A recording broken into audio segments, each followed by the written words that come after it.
Rekli su da za vrhunskog sportaša nije dovoljan talent. Rekli su da je potrebna odlučnost, trud i beskrajna količina rada.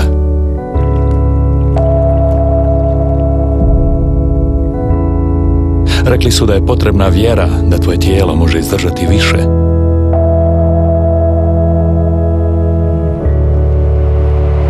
I doza ludosti da se prepustiš toj ideji.